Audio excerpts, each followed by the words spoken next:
Iran की जो peace deal है उस पर जो बातचीत है महोदय वो अटक गई है, और इसका इम्पैक्ट दोनों देशों पर पड़ने जा रहा है, यूएस एंड अमेरिका। ट्रंप साहब का कहना है कि हमने जितने भी पीस के प्रस्ताव दिए वो सब ईरान ने नकार दिए, और इसके फलस्वरूप जो ईरान है उसको पे द प्राइस करना पड़ेगा। तो फलस्वरूप क्या हुआ, कच्चा तेल उछल गया। यूएस मार्केट अभी करंटली आप देखें तो उसमें भी गिरावट है। और यूएस में महोदय आज आपको लगा होगा मार्केट में क्यों गिरावट आई, क्यों सिल्वर टूटा, क्यों गोल्ड टूटा, उसका प्रमुख कारण है अमेरिका में जो इन्फ्लेशन है वो बढ़ के आई है, जो कि महोदय पिछले 3 सालों का सर्वोच्च शिखर है। 2022 23 के बाद, 22 एंड 23 के बाद ये लेवल आ गया है 4.2 का। अमेरिका के लिए जो मैक्सिमम लिमिट है 2 to 4% का बैंड है, वो 4% का जो बैंड है वो क्रॉस हो गया। तो अब मार्केट ये अनुमान लगा रहा है कि चूंकि अमेरिका में इन्फ्लेशन बढ़ गई है, इसके सामने अमेरिका में जो जॉब्स हैं वो बहुत शानदार हैं, तो जॉब्स की टेंशन नहीं है, इन्फ्लेशन इज द को कंसर्न। इसलिए फेड रेट को बढ़ाएगा, ये अनुमान है। और रेट बढ़ेगी, इसी के चलते आपके गोल्ड सिल्वर टूटे हैं, इसी के चलते यूएस मार्केट भी कमजोर है, इसी के चलते भारतीय मार्केट भी कमजोर है। भारत की जो कमजोरी है उसका प्रमुख कारण क्या है महोदय, अगर आप देखें ओपेक का आउटपुट है वो साल 2000 के बाद लोएस्ट लेवल पर है। ये क्यों है, स्ट्रेट ऑफ हॉर्मुज के बंद होने के कारण। So it's just new data, nothing new, वो आपको पता था। लेकिन मोतीलाल ओसवाल की जो लेटेस्ट रिपोर्ट आई है वो कह रही है कि 96 रुपए बना रहेगा हमारा रुपया डॉलर के मुकाबले, एंड दैट्स द प्रॉब्लम। अगर 96 रहेगा महोदय एवरेज, तो ये 100 भी पार कर सकता है इसी वर्ष। तो जो पीस डील हो जाए, और मुझे अनुमान है हो जाएगी। तो अभी बैक एंड फोर्थ चल रहा है महोदय। ट्रंप की एक नॉर्मल प्रोसेस है जिसके चलते वो प्रेशराइज कर रहे हैं। जहां तक गोल्ड एंड सिल्वर की बात करूं महोदय, तो आप एक सेकंड के लिए अपने घर में जो महिलाएं हैं, सम्माननीय जो महिलाएं हैं, उनसे पूछिए, आपकी बहन हो, आपकी माता जी हो, आपकी धर्मपत्नी हो, आपकी गर्लफ्रेंड्स हो, जो भी हो, उनसे पूछिएगा कि अगर गोल्ड सस्ता होता है तो क्या आप खरीदेंगी। If they say no, then it's no for you. If they say yes, it's yes for you. In fact महोदय, जब मैं अपने रिश्तेदारों से मिलता हूं, जब मैं समाज में महिलाओं से बात करता हूं, और जिनको पता है कि मैं गोल्ड सिल्वर ट्रैक करता हूं, वो मुझसे ये नहीं पूछती कि खरीदे अथवा ना खरीदे, वो मुझसे ये पूछती है कि भाई साहब और गिरेगा क्या। तो मेरा जवाब होता है कि भाई गिरेगा तब गिरेगा, आप तो चालू करो, आप लेवल मत पकड़िए महोदय, लेवल बिल्कुल मत पकड़िए।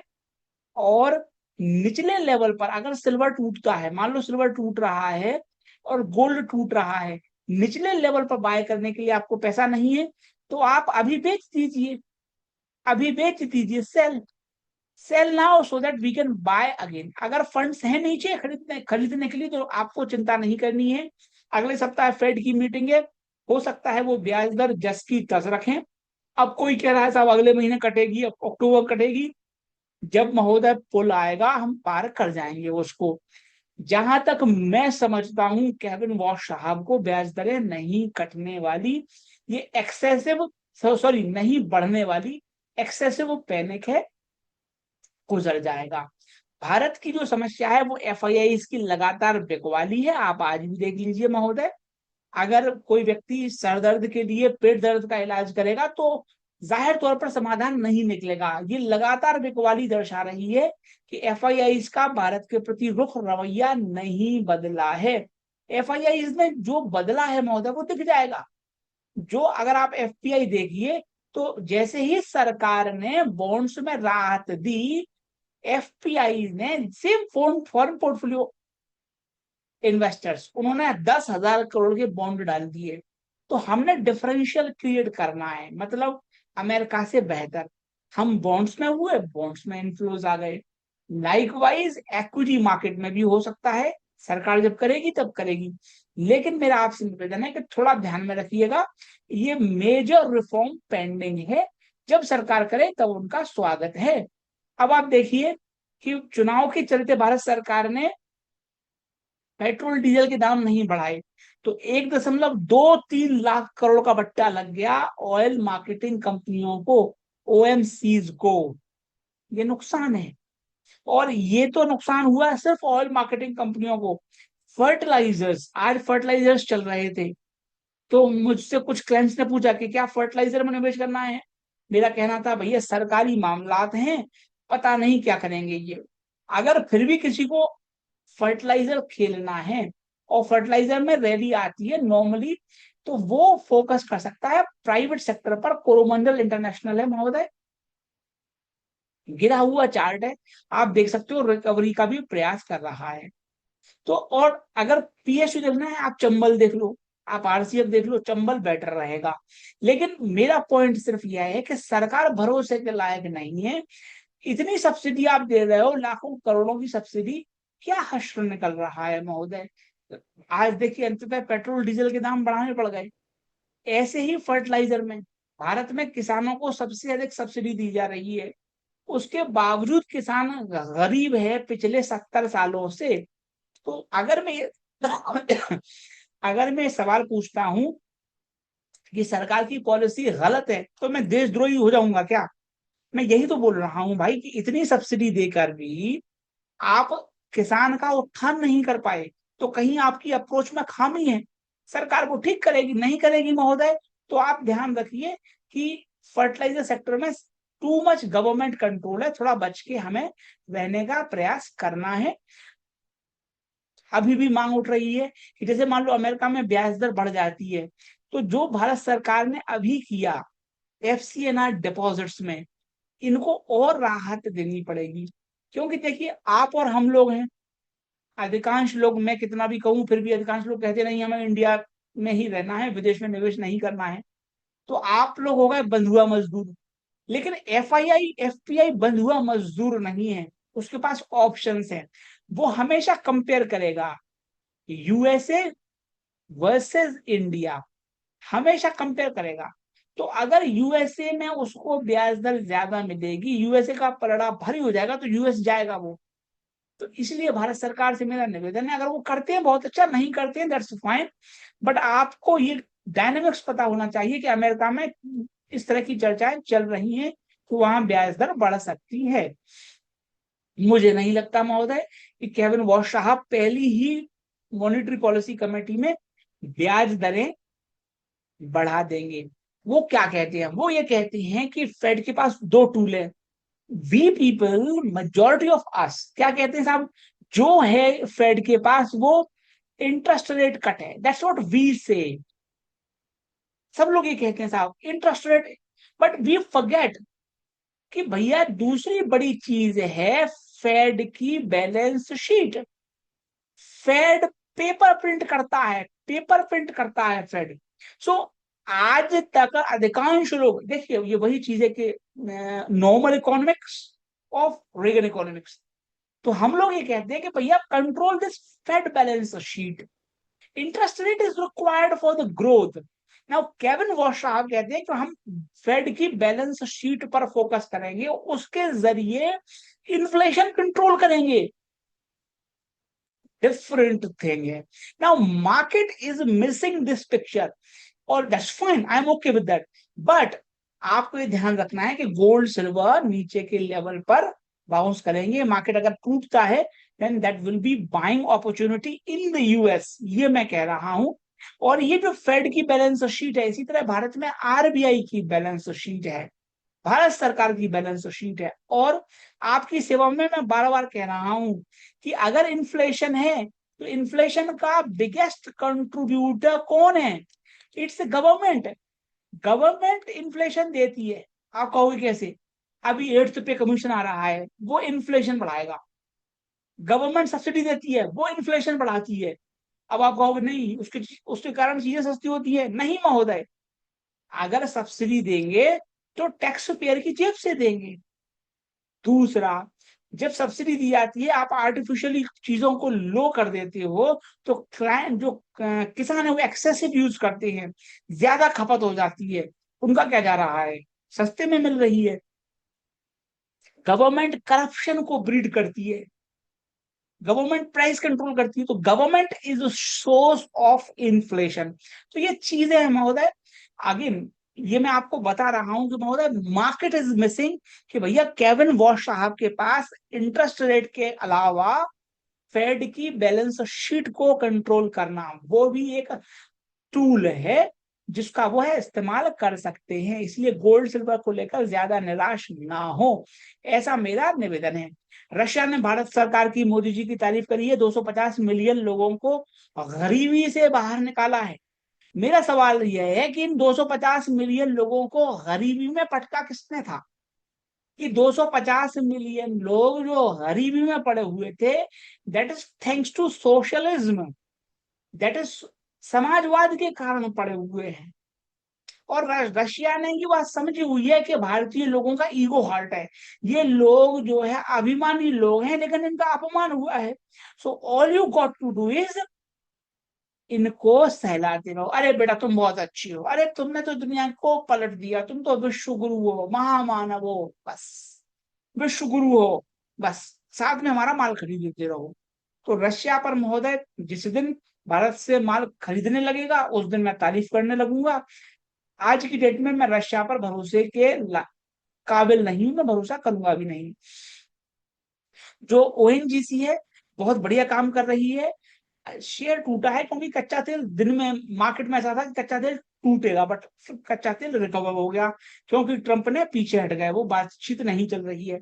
लेकिन ये जो ओएनजीसी कर रही है, फॉरेन कंपनियों से बेटर शिप मंगा रही है, अच्छा चीज है। मैं सिर्फ यही कहूंगा कि ओएनजीसी को आप मुक्त कर दीजिए, ऑयल इंडिया को मुक्त कर दीजिए। The problem government is facing in HAL, BDL, BEL, same problem ONGC में है, सेम ऑयल इंडिया में है। द पॉइंट इज कि मीडिया में रिपोर्ट नहीं हो रही है।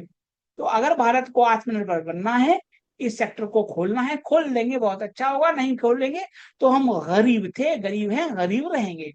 एनटीपीसी 10,000 करोड़ का न्यूक्लियर पावर प्रोजेक्ट बना रही है राजस्थान में, बढ़िया कंपनी है, बिजली की डिमांड रहेगी।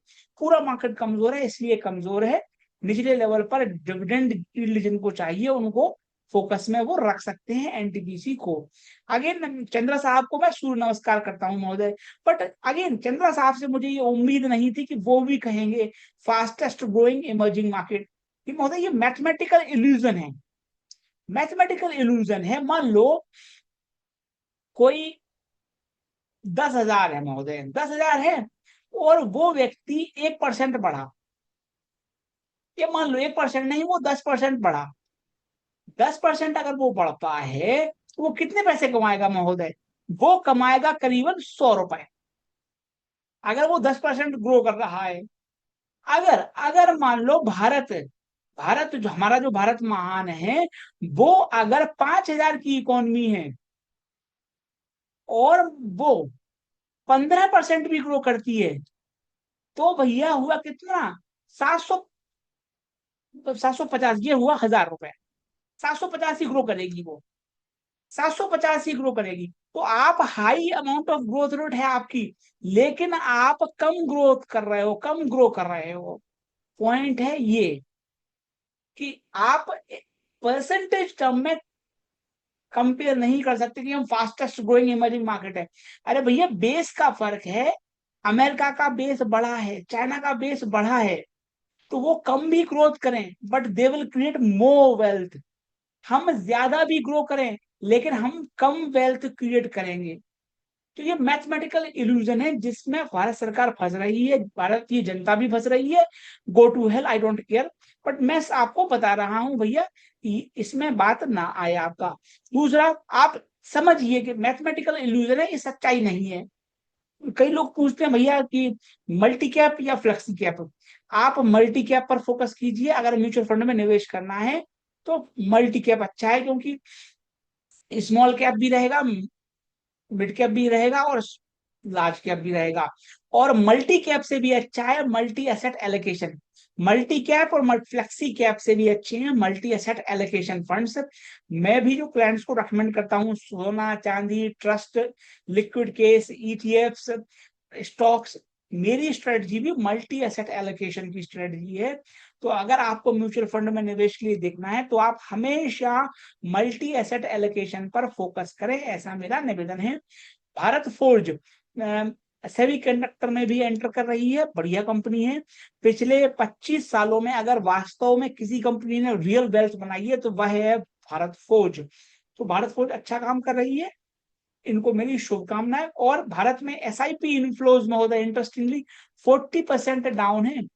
धीरे धीरे डीआईआई के भी हाथ पांव फूलेंगे। तो भारत सरकार को आज नहीं 10 साल बाद राहत देनी पड़ेगी। एफआईआई खरीद नहीं रहे हैं, डीआईआई खरीदना बंद कर देंगे तो हमारा मार्केट यूं टूटेगा। That's the problem, that's the problem. अभी सिर्फ मार्केट कंसोलिडेट कर रहा है, लेकिन एसआईपी इनफ्लोज का गिरना बहुत ज्यादा खतरनाक है। और महोदय आप देख लीजिए, जो लोग ईटीएफ में निवेश करते हैं वो ट्रेडिंग के लिए अच्छा है, लेकिन जो म्यूचुअल फंड्स के थ्रू लमसम इन्वेस्ट करते करते हैं ईटीएफ में, वो आप देख लीजिए रास्ता बंद हो गया आज। तो ये विश्वास के लायक नहीं है, और ये कुठाराघात है, ये अंधेर नगरी चौपट राजा है कि भैया म्यूचुअल फंड ने कह दिया हम लमसम इन्वेस्टमेंट ईटीएफ में नहीं लेंगे। सो द सेम पर्सन जो ईटीएफ में निवेश करने वाला था वो अब फिजिकल गोल्ड लेगा, वो फिजिकल गोल्ड लेगा जो उसकी तिजोरी में पड़ा रहेगा। तो बेसिकली जो मैं हमेशा से कहता हूं कि भारत सरकार, आदरणीय मोदी जी, ईमानदार आदमी को सजा देते हैं, बेईमान आदमी को पुरस्कार देते हैं। ईमानदार आदमी के पीठ पर कोड़े बरसाते हैं, बेईमान आदमी को अपने सर पर बिठाते हैं। उसका ये जाहिर उदाहरण है। इसीलिए बार बार मैं आपसे लगातार निवेदन कर रहा हूं कि घमंड 7वें आसमान पर है और अभिमानी व्यक्ति को अपनी नाक के नीचे नहीं दिखता। आदरणीय परम पूज्य महामानव विश्वगुरु जो कहते हैं उसको मत देखिए आप, वो झलावा है, इल्यूजन है, वो धोखेबाजी है। भारतीय इतिहास में सबसे बड़ा धोखेबाज प्रधानमंत्री है ये। आप ये देखिए, आप क्यों बंद कर रहे हो म्यूचुअल फंड में inflows? Let them come in, but again good luck to him. Ambani साहब की एडवर्ब है महोदय, जो कि $100 मिलियन की फंड रेज कर रही है ताकि भारत रोबोटिक्स में आगे बढ़ पाए। बहुत अच्छा है, मेरी इनको शुभकामनाएं हैं, लेकिन रिलायंस में निवेश करने का मेरा मन नहीं है, मैं माफी चाहूंगा रिलायंस से। अब हम देख लेते हैं निचले लेवल पर सपोर्ट भी आएगा। अगर आप निफ्टी देखें, आप लगातार ये इस पूरे सेक्टर को देखिए 5-10 दिनों से निचले लेवल से बाइंग आती है, निचले निचले लेवल से यहाँ बाइंग है, और ऊपरी लेवल पर आप देखिएगा सेलिंग आएगी। तो अभी भी सपोर्ट इंटैक्ट है 23,000 का, और फिर है 22,800 का। और मैं आज भी कह रहा हूं अगर नीचे आएगा देन ईटीएफ में खरीदवाऊंगा, नीचे खरीदवाएंगे महोदय, उसमें कोई बड़ा डाउट नहीं है। अगर मैं आपको सिल्वर केस दिखाऊं तो सिल्वर केस भी अगर 21 के नीचे मिलता है तो बढ़िया लेवल्स होंगे, वो आराम से एसआईपी करते चलिए। हमेशा सिल्वर महंगाई को, डॉलर को, एफडी को, जमीन को, सबको बीट करने वाली है। क्या टेंशन, क्या टेंशन। और सरकार, रेगुलेटर जानबूझ कर इस तरह का माहौल बना रहे हैं कि आपका भरोसा टूटे इस एसेट क्लास से। बट ध्यान रखिए ये एसेट क्लास हमेशा परफॉर्म की है, भविष्य में भी करती रहेगी, क्योंकि बॉटम लाइन इज दिस कि माल नहीं है गुरु, माल नहीं है, समस्या है माल की। माल अगर होगी तभी बात बनेगी। विप्लव भगवान जय हो, श्री चाट महालक्ष्मी जी की, संजीव भगवान जय हो, श्री चाट महालक्ष्मी जी की। चलिए दोस्तों, श्री चाट महालक्ष्मी जी की शरण में समर्पण बरकरार रखें। जय हो श्री चाट महालक्ष्मी जी की।